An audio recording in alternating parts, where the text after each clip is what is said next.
شرک فی الدعا، کسی کو مت پکارو کسی مدد کے لیے سوائے اللہ کے۔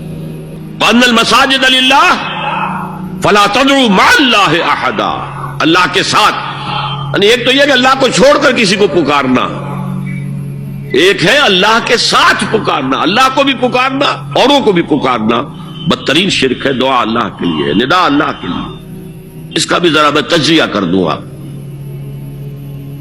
دیکھیے، ایک ہے عام مادی قوانین دنیا کے جو ہے اس کے تحت کسی سے مدد چاہنا، بھائی ذرا مجھے پانی پلا دینا، یہ بھی آپ نے مدد چاہیے ہے نا۔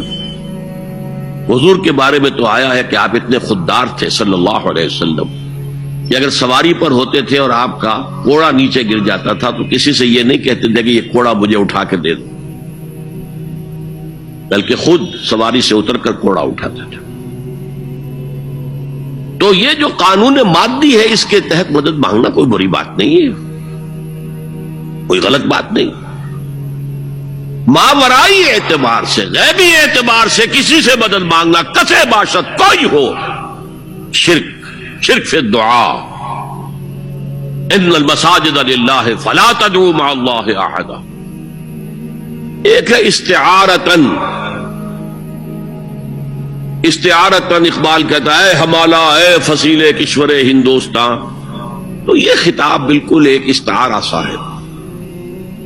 اسی معنی میں مولانا حالی نے اپنی مسدس کے اختتام پر جو مناجات لکھی ہے، اے خاصہ خاصان رسول وقت دعا ہے، امت میں تیری آ کے عجب وقت پڑا ہے، وہ دی جو بڑی شان سے نکلا تھا وطن سے، پردیس میں وہ آج غریب الغربا ہے۔ تو اس معنی میں اس لفظ استعمال ہو جائے تو اس پر بہت زیادہ الرجک بھی نہیں ہونا چاہیے، لیکن غیبی طور پر کسی کے بارے میں یہ عقیدہ رکھ کر کہ وہ میری مشکل کشائی کر سکتا ہے، حاجت روائی کر سکتا ہے، میری مدد کر سکتا ہے، یہ شرک ہے اور اس کے شرک ہونے میں کوئی شک نہیں۔ ان المساجد للہ فلا تدعوا مع اللہ احد۔ اب دیکھیے، ہمارے یہ فرشتے یہاں بیٹھے ہیں نا، ہم کہہ سکتے ہیں ذرا بھائی میرا یہ کام کر دینا؟ نہیں کہہ سکتے۔ جبرائیل کو پکار سکتے ہیں، اے جبرائیل ذرا میرا یہ کام کر دینا؟ نہیں، وہ عالم غیب کی شے ہے۔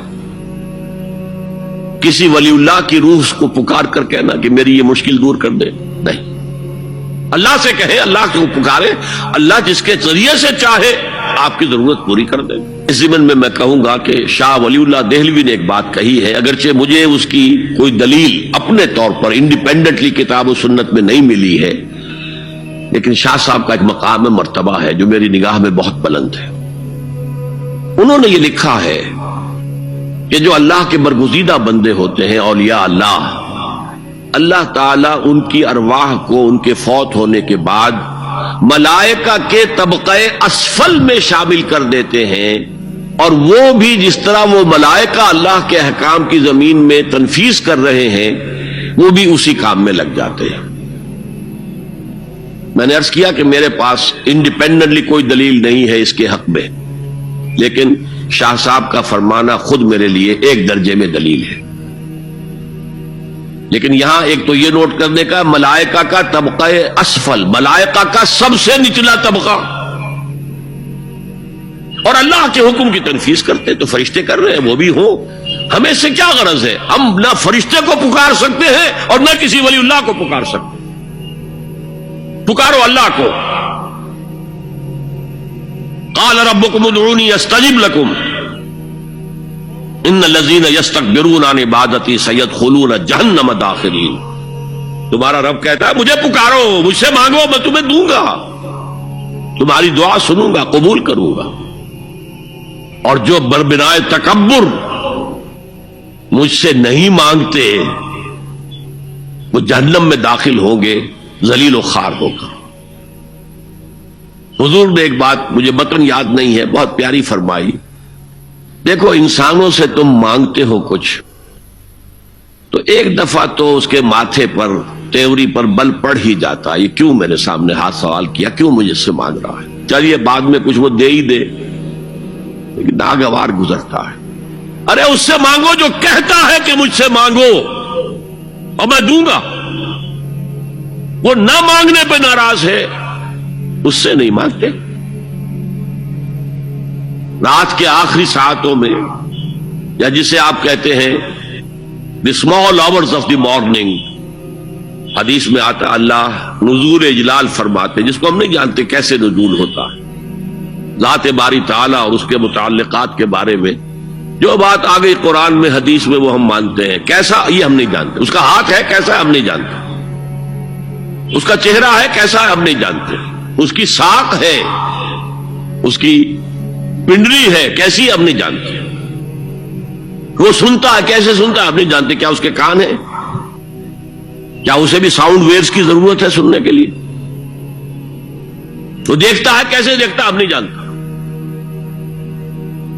وہ اترتا ہے کیسے اترتا ہم نہیں جانتا. جو قرآن میں آ گیا حدیث میں آ گیا مان لیجئے بس.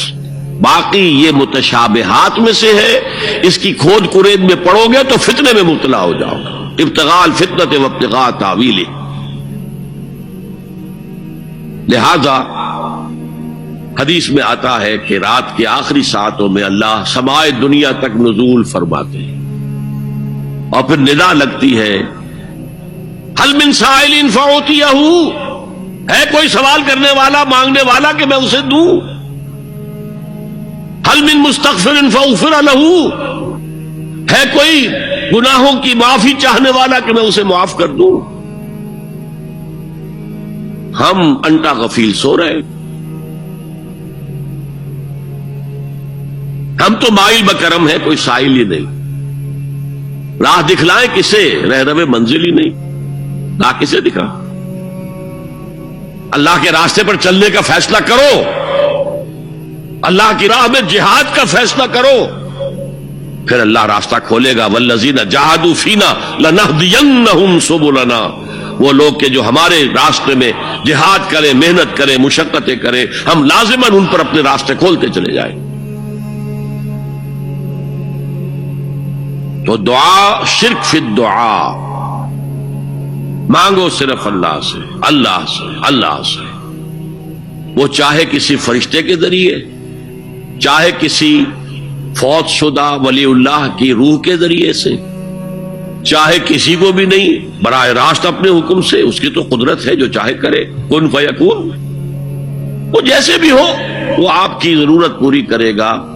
وہی ہے جو کہ مشکلات کو حل کرنے والا ہے، وہی ہے کہ رزق دینے والا ہے، وہی ہے جو مرض سے شفا دینے والا ہے. پکارو اسی کو، مانگو اسی سے.